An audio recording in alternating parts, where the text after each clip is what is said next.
enardeció al ver que la ciudad estaba entregada a la idolatría. Por eso, en la sinagoga, discutía con los judíos y con hombres piadosos, y también con todos los que a diario acudían a la plaza.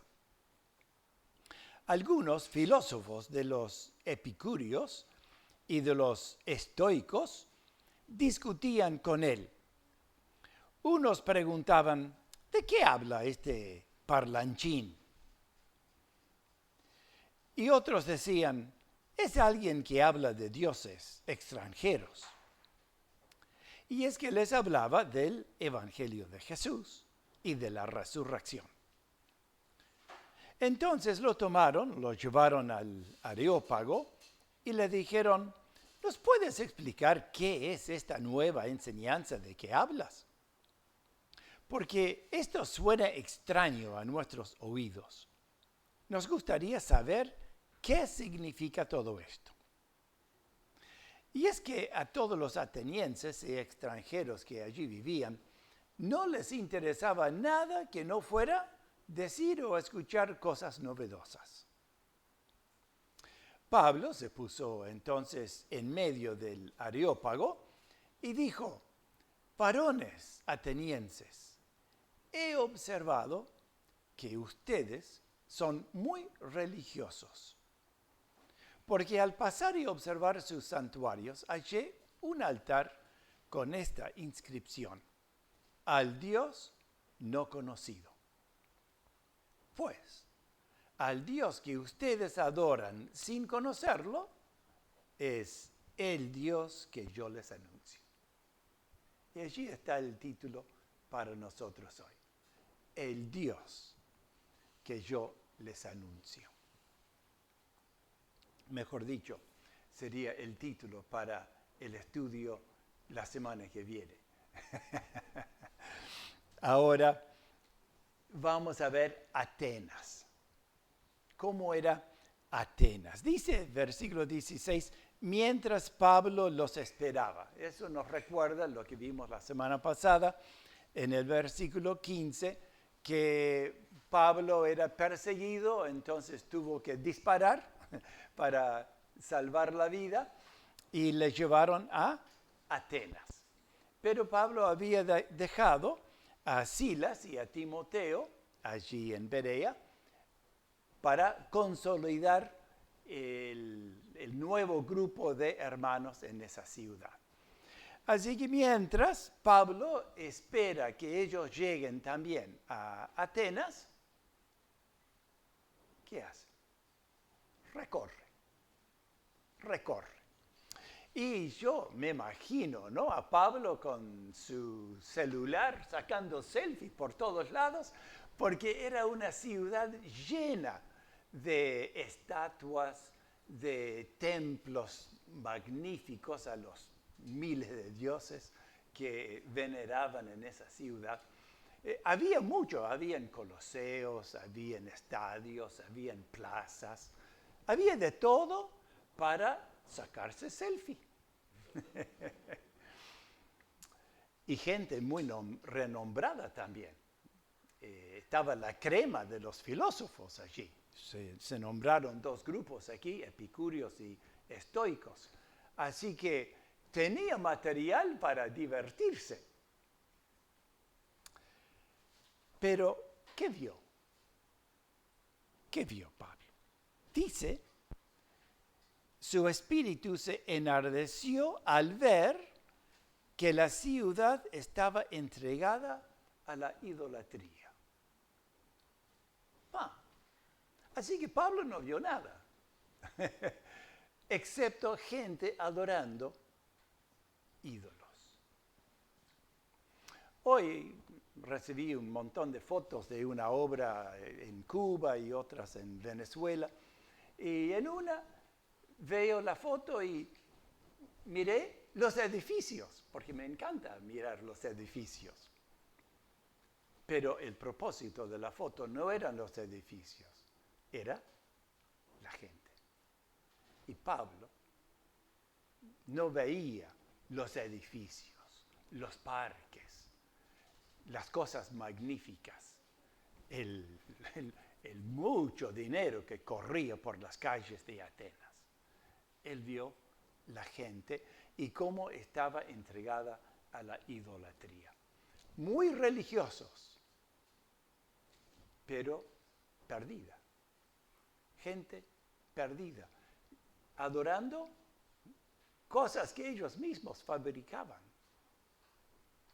Podemos pensar en algo más estúpido que eso. Totalmente tonto. Pensar que puedo pedir algo a una estatua que yo mismo hago. Una locura. Entonces Pablo dice, su espíritu se enardeció. Una palabra fuerte. Estaba que hervía. ¿Cuán fácil es para nosotros en nuestra sociedad acostumbrarnos a la inmoralidad, acostumbrarnos a la violencia, acostumbrarnos al materialismo, acostumbrarnos a todos los males que hay en nuestro derredor? Y pasamos todos los días, y porque pasamos todos los días nos acostumbramos, nos inmunizamos. Que Dios nos libre de eso y que nos llene de indignación, como hizo a Pablo. Y Pablo no fue el primero, porque cuando leemos en Mateo, encontramos que Jesús también se molestaba por lo que veía en su alrededor. Incluso en una ocasión, en Lucas, leemos que Jesús, viendo la ciudad de Jerusalén, lloró sobre ella. Nos da lástima, nos da compasión el estado espiritual de la gente, o nos hemos endurecido tanto como la gente que vive de esa manera como tal cosa.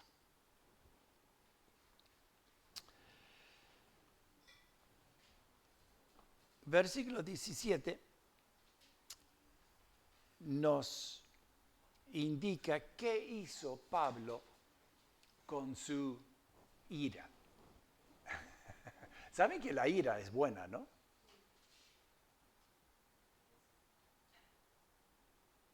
Lo que está mal es lo que hacemos con la ira. Porque Dios se aira, se enoja. Entonces, si Dios se enoja, no es malo. El problema es que nosotros actuamos mal cuando nos enojamos. Perdemos los estribos. Decimos cosas que después lamentamos. Hasta hacemos cosas que después lamentamos. Pero Pablo es un buen ejemplo. Enardeció su espíritu, pero hizo lo correcto. Fue a donde estaba la gente. Primero, como su costumbre, adivinen a dónde fue. A la sinagoga. Siempre hacía eso. A su pueblo, porque él tenía carga por su pueblo, los israelitas. Jesús, cuando nació, el ángel dijo, llamarás su nombre Jesús, porque él salvará a su pueblo de sus pecados. Y en Romanos, distintos pasajes, encontramos al judío primero y también al griego. Y Pablo seguía esa orden. Pero también fue a otro lado. Dice que fue a la sinagoga, pero después, finalizando el versículo, también fue a otro lugar. a la plaza. A la plaza. Hay una versión que dice la plaza mayor. Era la céntrica, la más importante de la ciudad. Y allí en el corazón de Atenas, Pablo va y comienza a conversar con la gente. Dice tanto en la sinagoga como allí en el versículo 18, hablando de los epicúreos y los estoicos que estaban allí en la plaza, discutía. No la discusión enojada que a veces asociamos con la palabra, sino ese intercambio de ideas, cada uno queriendo convencer al otro de su posición. Entonces, es una discusión y tenemos que cuidarnos de no elevar los tonos cuando estamos discutiendo, ¿verdad? Porque somos así. Pero aquí Pablo está utilizando esta forma de comunicación normal del ser humano para compartir el mensaje.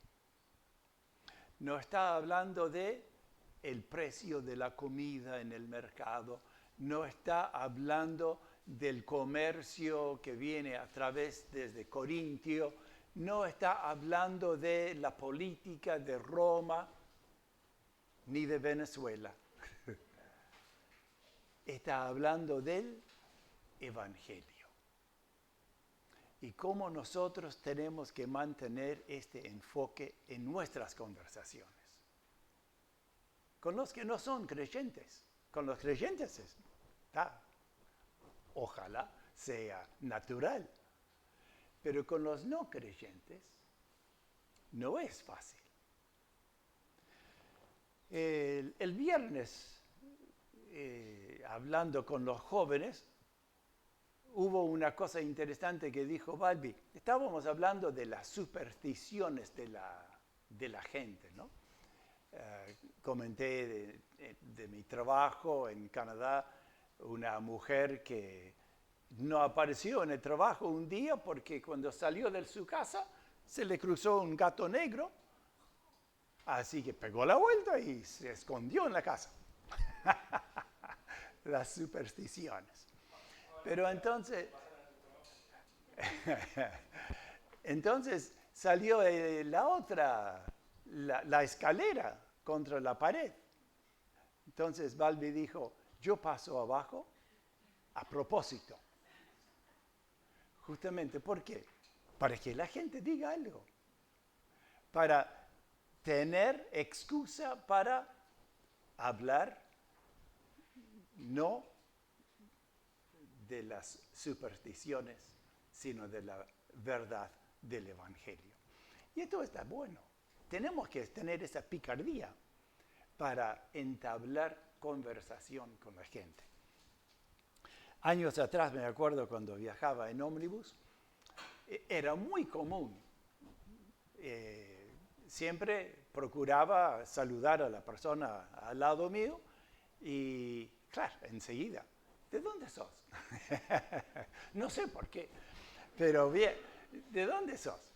Y entonces ahí salió, ¿qué? ¿De Canadá? ¿Qué hace un canadiense acá cuando nosotros todos queremos ir allá?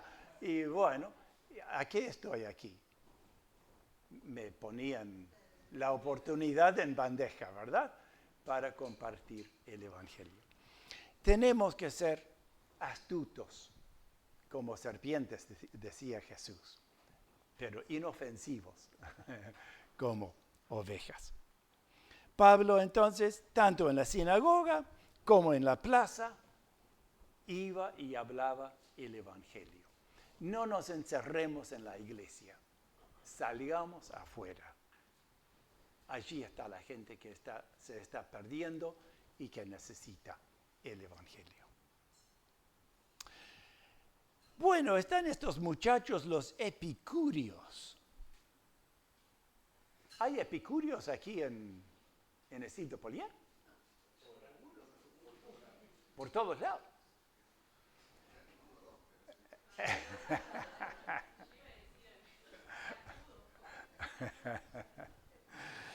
Y después están los otros, los estoicos.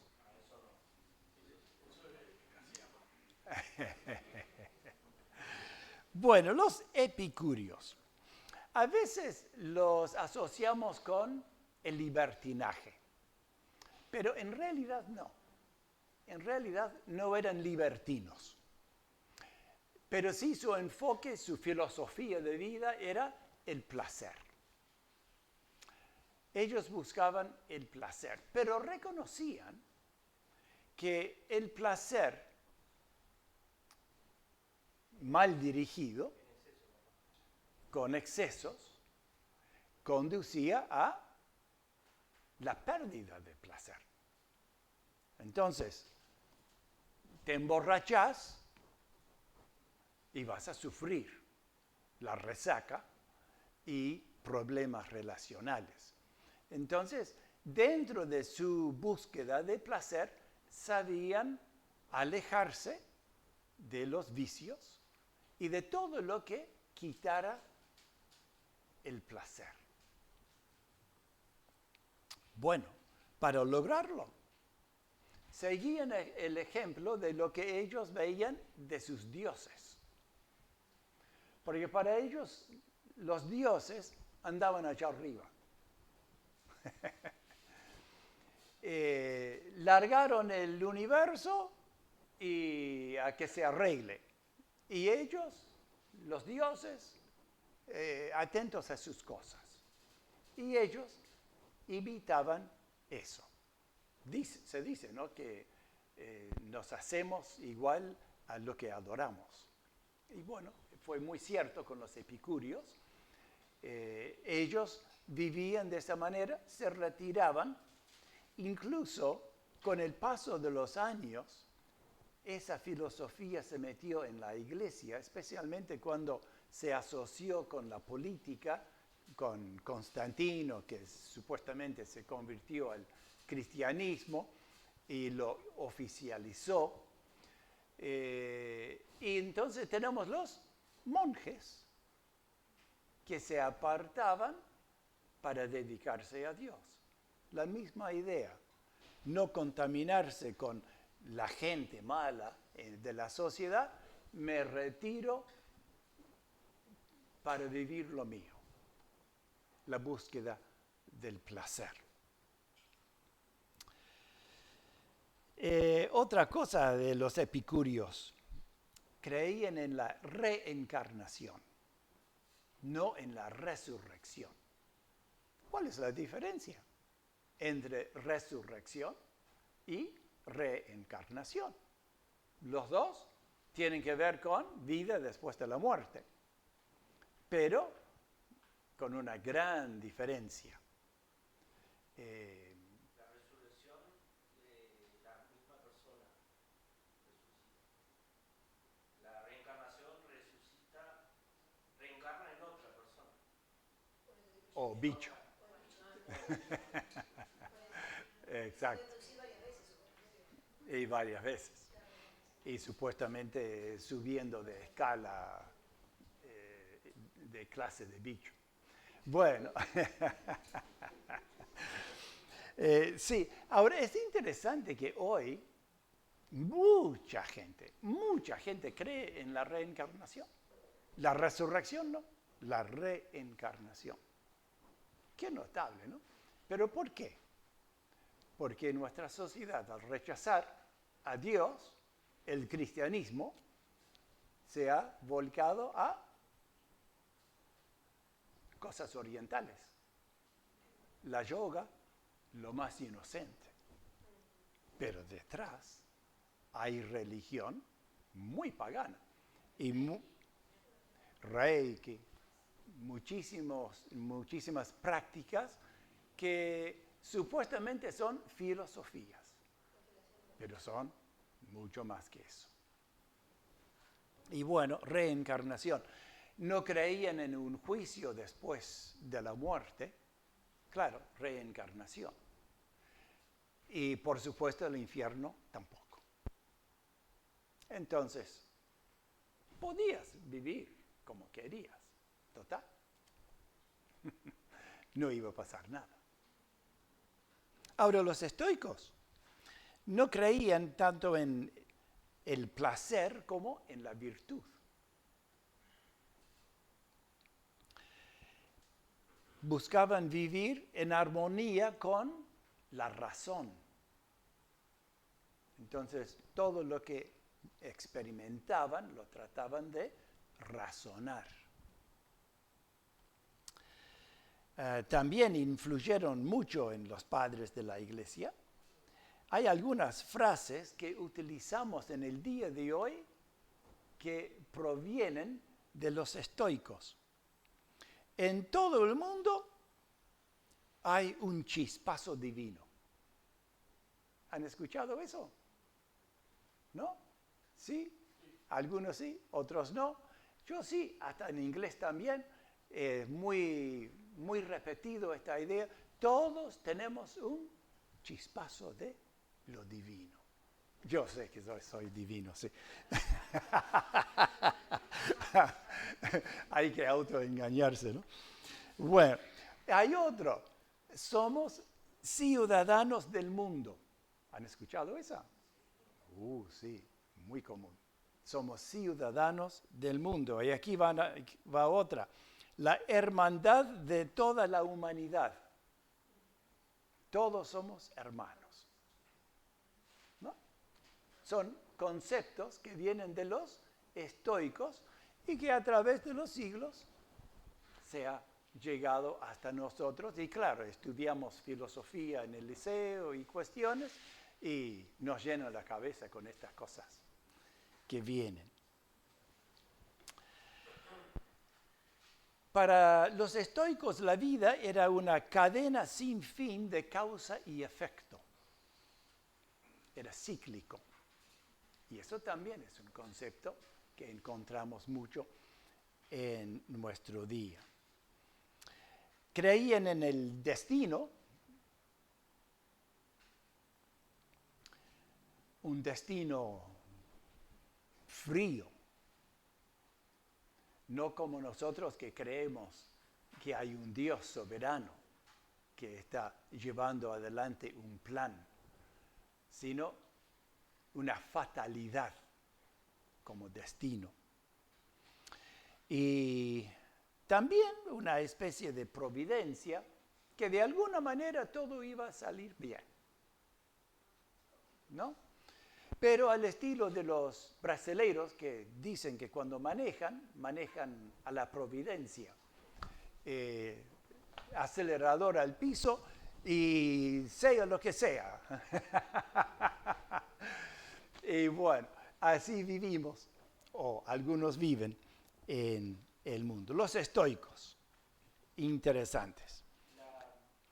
Lo ves también en la literatura griega, que toda la tragedia griega se basa en el héroe trágico que siempre muere. Es el común denominador. Interesante. Bien.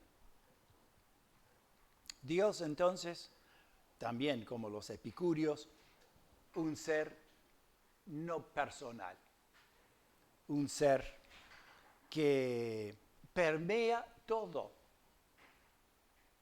no que está en todos lados, como nosotros creemos, que es omnipresente y omnisciente. No, para ellos Dios permea, está en todo.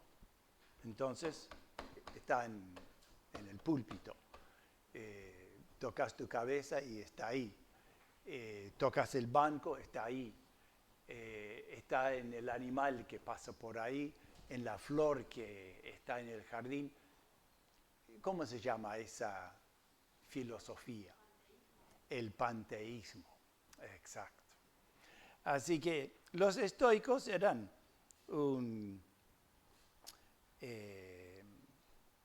grupo interesante. ¿Te imaginas discutiendo con esta gente, los epicúreos y los estoicos? Una cosa, ¿cómo después surgió ahí? Tuvo que ver algo el agnosticismo también. El agnosticismo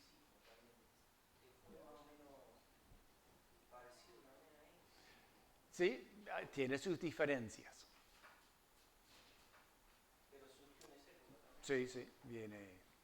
Y la primera carta de Juan habla mucho o encara el tema del gnosticismo. Pero aquí en Atenas, no, están Claro, los... como que Dios estaba alejado, digamos, no podía conocerse, no tenía ningún contacto con el hombre, era como si Dios no existiera y casi, ¿no? no tanto que no existiera, pero que Dios, lo espiritual es lo bueno y lo material es malo. Entonces era imposible que Dios se hiciese hombre, Es que son dos corrientes ¿no? parecidas. Eso es agnosticismo y eso es gnosticismo. Claro. Son parecidas, pero no son iguales. Son dos corrientes. Bueno, así que tenemos aquí a Pablo discutiendo con esta gente.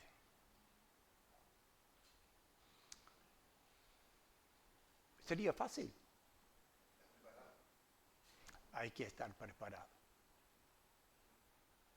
Hay que saber bien lo que uno cree y también hay que saber lo que sostienen los otros y cómo rebatirlo. No es fácil. Por eso el pueblo cristiano, a través de la historia, es conocido por ser un pueblo estudioso.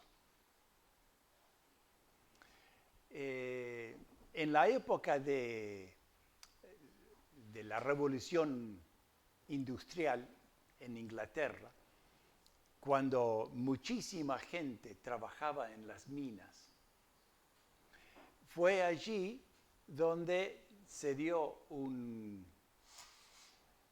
se me fue la palabra, avivamiento, gracias, se dio un avivamiento con los Wesley y otros, y muchos de los que se convirtieron eran mineros. Trabajaban en la mina todo el día y salían ya para caer a la cama. Pero cuando se convertían, no caían a la cama, sino que leían y estudiaban. Se levantaban temprano y leían y estudiaban. Y eran conocidos por ser estudiosos de la palabra. Qué interesante. Y es así como el Evangelio transforma sociedades y hace que personas que serían nada en la sociedad llegan a instruirse, a transformarse, no solo intelectualmente, sino también moralmente, espiritualmente. Y nosotros, que tenemos muchas ventajas en nuestra era, trabajamos 8 horas, algunos, 8 horas y a la casa. No trabajamos de sol a sol, como en la antigüedad. ¿Cómo aprovechamos el tiempo que Dios nos da? Estamos estudiando la palabra. Si queremos discutir con estoicos y epicúreos, bueno, tendremos que meternos en el túnel del tiempo. Pero sí tenemos otras filosofías alrededor, otras corrientes religiosas, y tenemos que saber ayudar a la gente. Bueno, los resultados de la discusión. Como era Pablo que estaba discutiendo, obviamente se convirtieron todos, ¿no?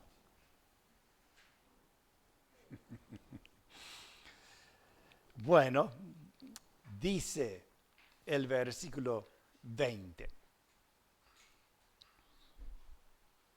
Perdón, el 18. ¿De qué habla este parlanchín? ¿Qué palabra eligieron en esta versión, no? Parlanchín. Bueno, ¿y qué es eso? No saben. Charlatán.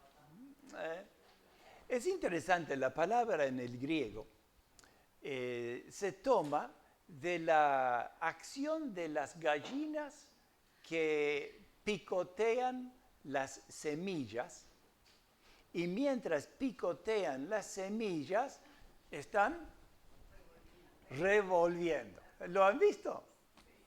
Bueno, y esa es la palabra que escogen para describir a Pablo. Como si fuera uno que picotea aquí y allá las distintas ideas que hay y después las desparrama. ¡Qué imagen!, ¿no? Bueno, sabemos que no era así. Estaba desparramando, sí, pero no picoteaba.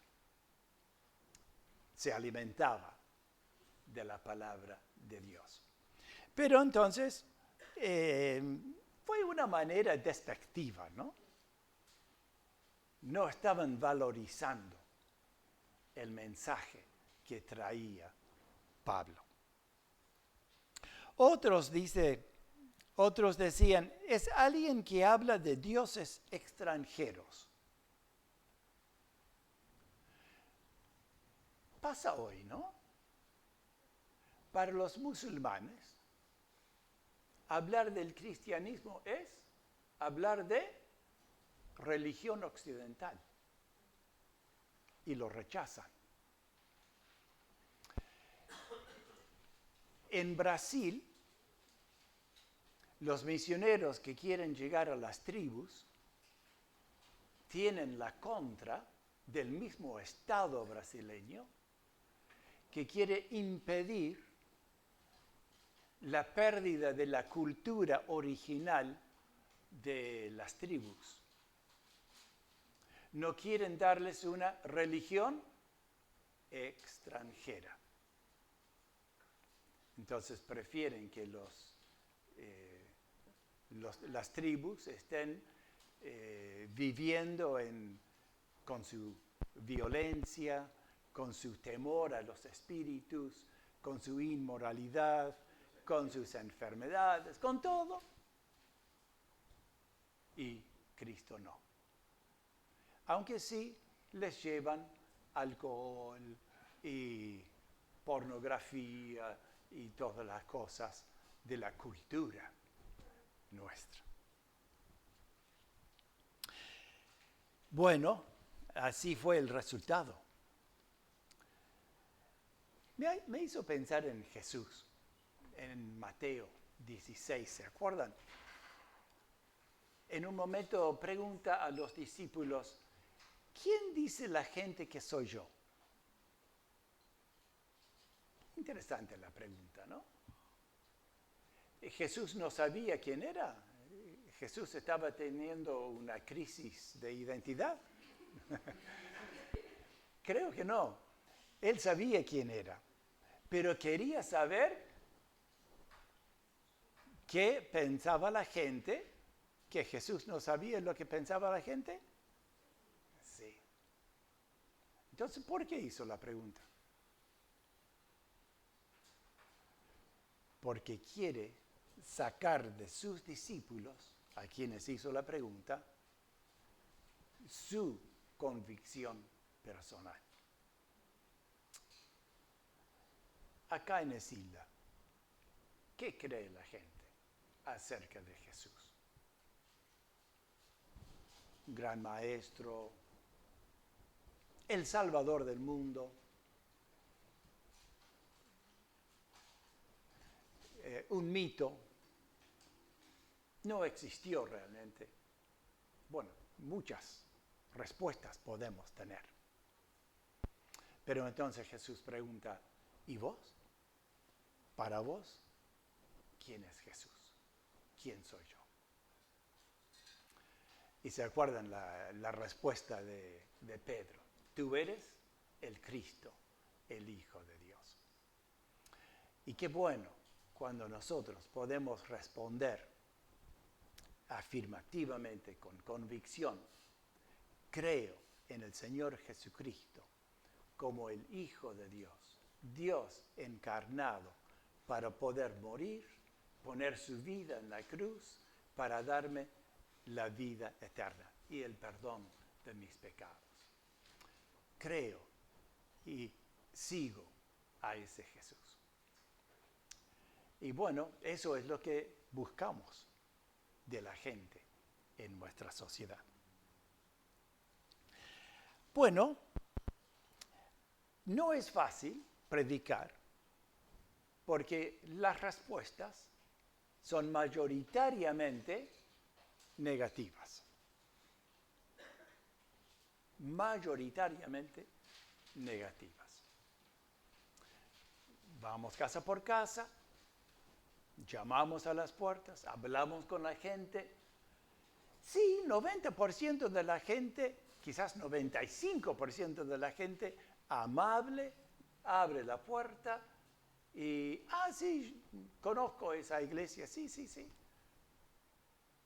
Pero indiferente, quizás alguno negativo, pero de 90 quizás uno diga no quiero. Pero ¿cuántos de ellos responden y aceptan a Cristo? De los 100, tal vez uno o ninguno. O sea que no es fácil este trabajo de Pablo, de desparramar como la gallina, de desparramar la semilla. No es fácil, es muy difícil. Y tenemos que tener bien claro en nuestras mentes, en nuestros corazones, por qué lo estamos haciendo.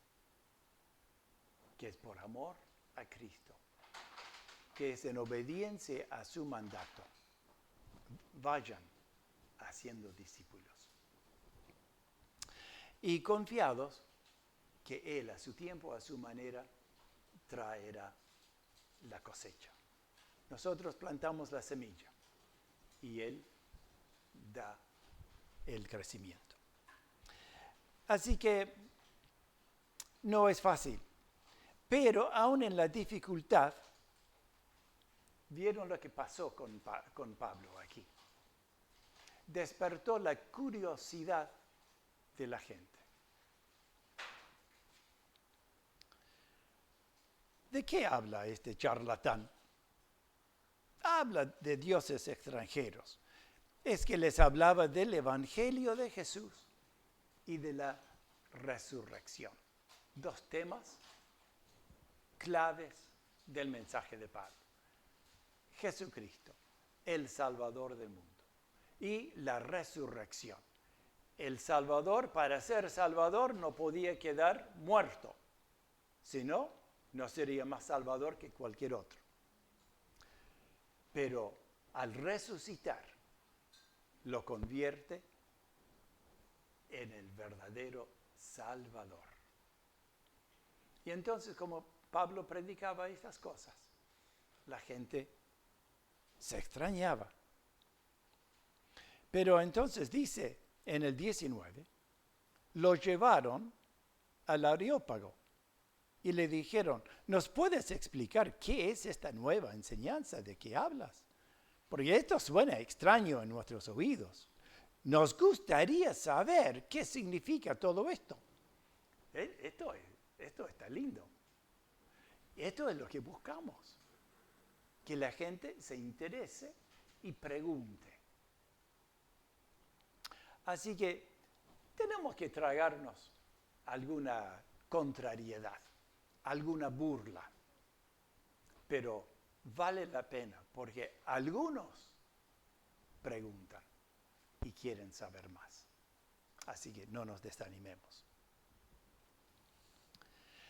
Ahora, los atenienses eran un poco especiales, porque dice en el 21 que tanto ellos como los extranjeros que vivían allí no les interesaba nada que no fuera decir o escuchar cosas novedosas.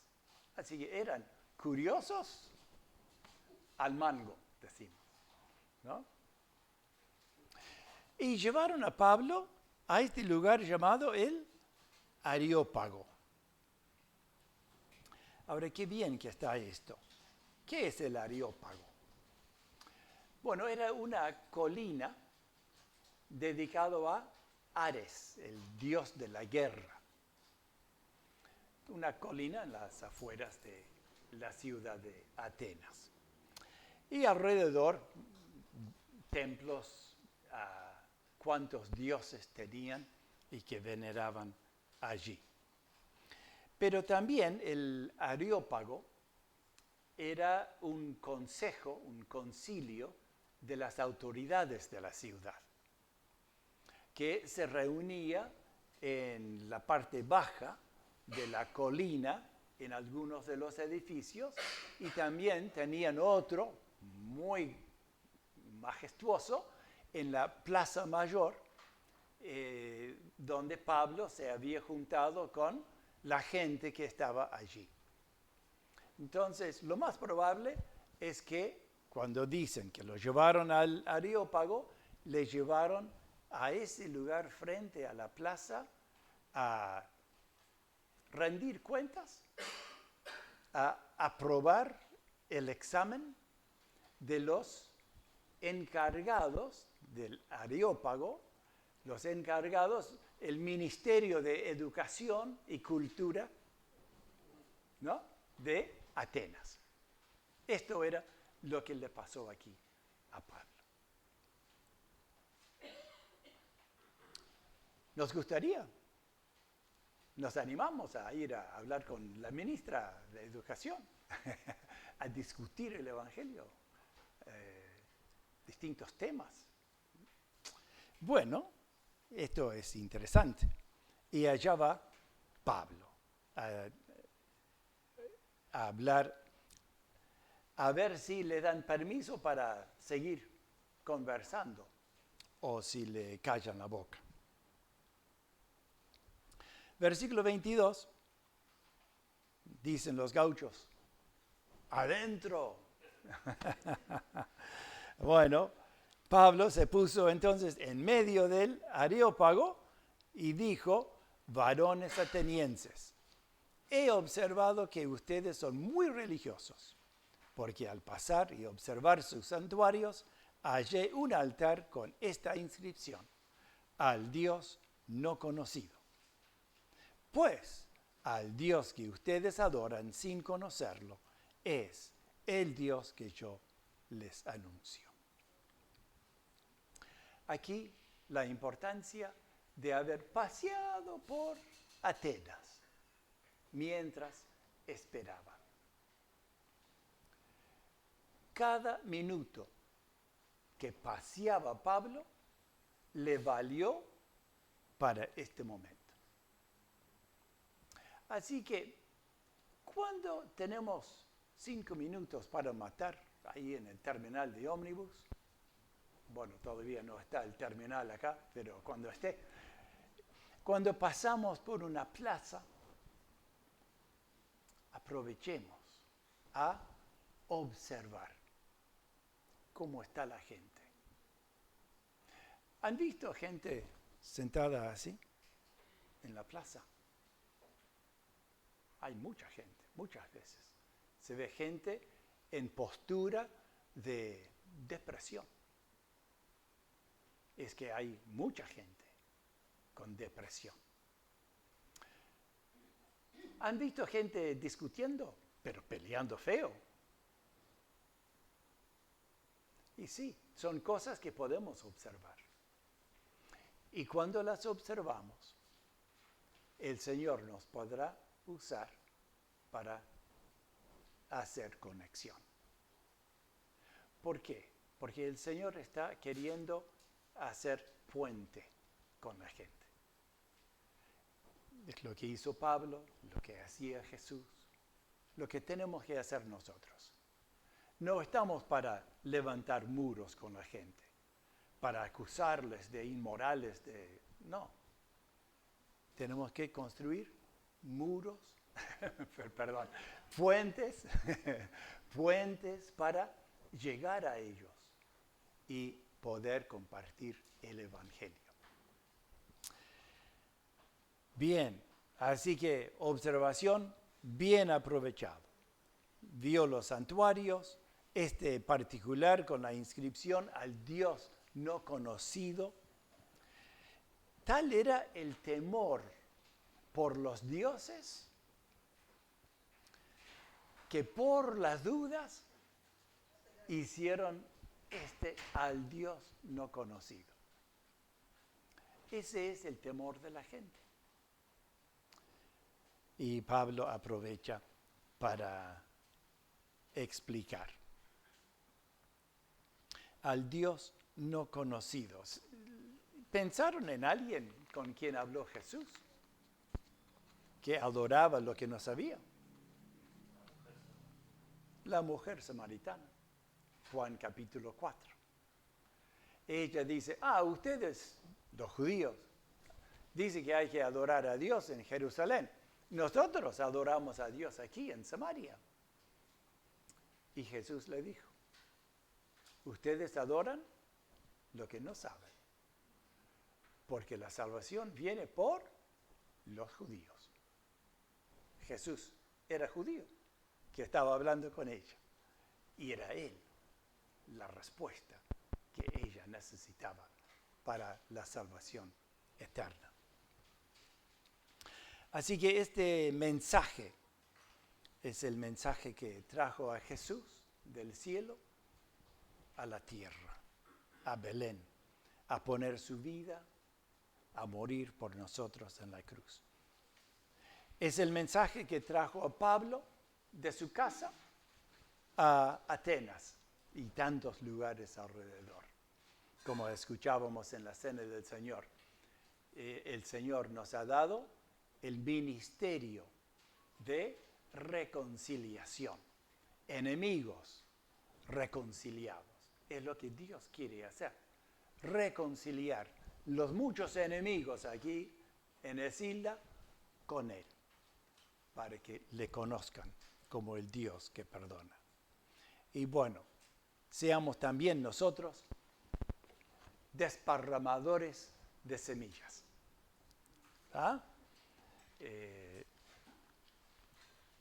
No picoteamos semillas, pero sí nos alimentamos de la palabra para después difundir, para que la salvación llegue a muchas personas. Oramos.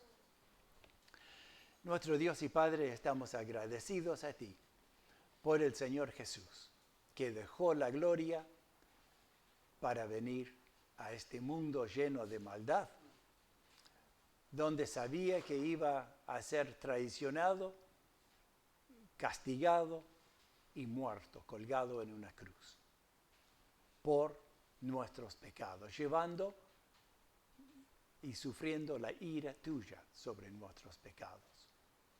Gracias, Señor, por Él. Gracias por su resurrección, que nos garantiza la eficacia de su obra y su pronto retorno a buscarnos a nosotros. También gracias, Señor, por las personas que han difundido tu palabra y han llegado aquí a Esilda. Y gracias que podemos seguir difundiendo tu palabra. Gracias por este lugar. Gracias por folletos. Gracias por el espacio en Así Somos. Gracias por cada hermano que aprovecha las oportunidades para abrir su boca y anunciar tu palabra. Bendice esa palabra con la salvación de muchas personas. Nos encomendamos a ti para esta semana en el nombre del Señor Jesús. Amén. Bendiciones.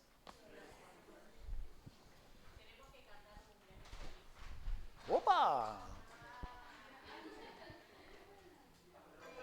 Cierto.